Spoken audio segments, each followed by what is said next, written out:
আসসালামু আলাইকুম। এই হচ্ছে আজকের লোকেশন আরিয়াল খা নদীতে বসছি।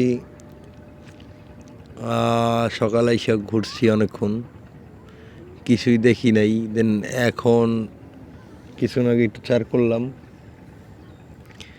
দুইটা বসি পাচ্ছি। এখন দেখা যাক কি হয়। আশেপাশে কোনো মাছের কোনো সারা শব্দ নাই, অনেক স্রোত। দুইটা তিনটা শিশা দেওয়ার লাগে। আর হচ্ছে এই যে বসি ফালানো দুইটা, এই যে দেখতে পাচ্ছেন।